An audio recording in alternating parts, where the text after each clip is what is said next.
مننه کوم چې ما له همدونه درناوی راکړ او راپسې دا چې ساهو پښتو ادبي ټولنې نوې کابینې ته مبارکي ویم او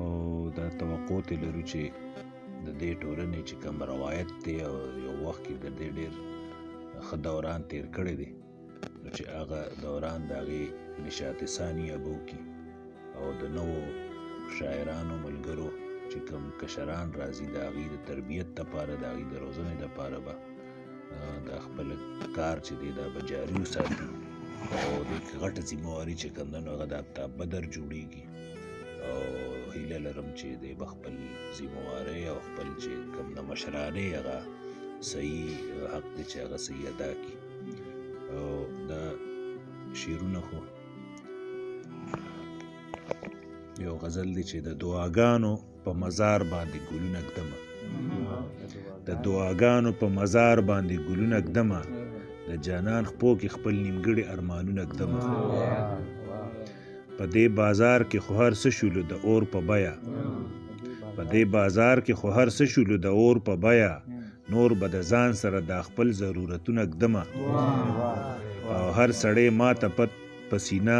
لاس کېږدي وړاندې تیر شي هر سړی ما ته په سینه لاس کېږدي وړاندې تیر شي زه هم هر چا ته په سینه باندې لاسونه ږدمه او خلک چې وایي چې دردونه په اظهار کمیږي خلک چې وایي چې دردونه په اظهار کمیږي زه به تر څو د خلکو مخکې خپل دردونه ږدمه خلک چې وایي چې دردونه په اظهار کمیږي زه به تر څو د خلکو مخکې خپل دردونه ږدمه او څه که زما په هکله وخت فیصله ښه ونه کړه څه که زما په هکله وخت فیصله ښه ونه کړه زه هم په تمه د ښه وخت خپل امیدونه ږدمه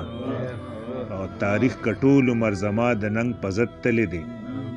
تاریخ که ټول عمر زما د ننګ په ضد تللی دی خو زه به هم پکې د ننګ نوې بابونه ږدمه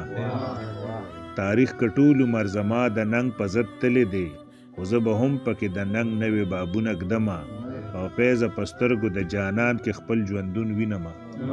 فیضه په سترګو د جانان کې خپل ژوندون وینمه لیونې نه یم چې هسې پرې شرطونه ږدمه فیضه په سترګو د جانان کې خپل ژوندون وینمه لیونې نه یم چې هسې پرې شرطونه ږدمه د دعاګانو په مزار باندې ګلونه ږدمه د جانان خپو کې خپل نیمګړي ارمانونه ږدمه